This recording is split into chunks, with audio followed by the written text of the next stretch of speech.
La simulation en santé permet d'apprendre à réaliser les actes de soins, sur des mannequins par exemple, sans risque pour le patient. La simulation concerne aujourd'hui l'ensemble des spécialités et des actes de soins. Elle permet aussi d'aider à développer l'empathie avec le patient et l'harmonie au sein des équipes de soins. L'acte de soins s'inscrit aujourd'hui dans une dynamique multiprofessionnelle. Il faut par exemple savoir fédérer obstétriciens, pédiatres, sages-femmes autour d'une même situation de soins, comme la naissance. Les professionnels de santé ont besoin de savoir collaborer avec d'autres champs professionnels que le leur. Et soigner dépasse le seul cadre de l'hôpital.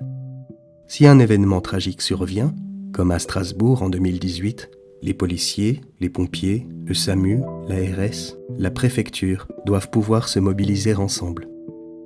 Cela implique des compétences relationnelles complexes avec les équipes et les partenaires de soins, mais aussi avec le patient et son entourage. Des savoir-être depuis longtemps explorés par les psychiatres. C'est ce qu'avaient en tête les fondateurs de l'UNISIM, l'unité de simulation européenne en santé, à Strasbourg. Si des unités de simulation existaient déjà depuis 30 ans en Angleterre, il faudra attendre les années 2000 pour que les premiers centres de simulation français ouvrent. C'est en 2009 que le professeur Thierry Potcher, sous l'impulsion des doyens de la faculté de médecine de Strasbourg, les professeurs Bertrand Lude puis Jean Sibilia, a réuni une équipe de plusieurs médecins issus de différentes spécialités afin de créer l'UNISIM. Bien sûr, plusieurs médecins comme le docteur Gilles Mahoudeau en anesthésie-réanimation utilisaient déjà en pionnier à Strasbourg quelques mannequins entreposés dans leur service pour apprendre aux étudiants pendant des stages. Mais il s'agissait d'actions individuelles et isolées.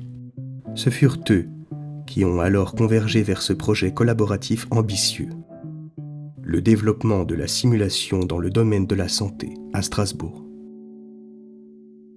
Au démarrage du projet, l'unité de simulation disposait de peu de matériel. Un ingénieur, Victor Gazia, a été recruté en responsabilité de ces équipements. Mais l'unité manquait d'espace pour se développer. En 2012, l'hôpital a mis à disposition de l'UNISIM un étage dans l'ancien bâtiment de neurologie de l'hôpital civil pour une durée de 6 mois. 9 ans plus tard, l'UNISIM y est toujours, avec bonheur. Ce sont des locaux historiques qui accueillaient de vrais patients il y a encore quelques années. Et le mariage entre cet ancien hôpital et l'enseignement des soins rend la simulation en santé à Strasbourg particulièrement authentique. Au début, c'était surtout les urgentistes, les anesthésistes réanimateurs et les chirurgiens qui utilisaient l'UNISIM.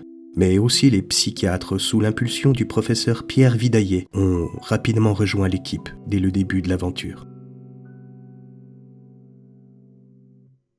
Puis sont arrivées de nombreuses autres spécialités médicales et métiers du soin. Sages-femmes, infirmières et infirmiers du bloc opératoire, infirmières et infirmiers anesthésistes, cadres de santé, dentistes, pharmaciens. En 2015, on comptait déjà 300 à 400 sessions de formation par an, en formation initiale et en formation continue. Beaucoup de centres de simulation sont spécialisés sur les gestes techniques en anesthésie, en médecine d'urgence ou en obstétrique.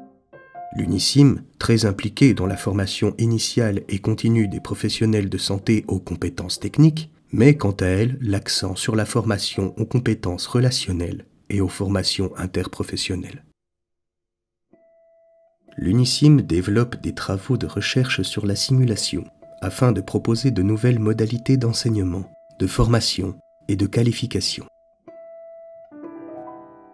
L'UNISIM s'intéresse au développement aidé par la simulation de nouveaux dispositifs médicaux, de nouvelles procédures ou structures de soins, en collaboration avec d'autres champs professionnels utilisant les méthodes et les concepts de la simulation, comme l'aéronautique ou l'armée.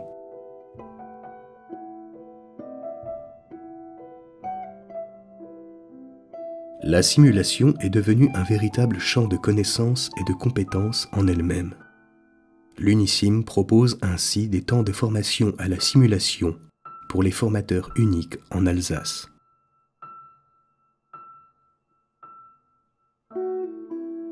L'UNISIM collabore en particulier avec l'atelier de didactique visuelle de la Haute École des Arts du Rhin pour la définition de protocoles et de supports pédagogiques innovants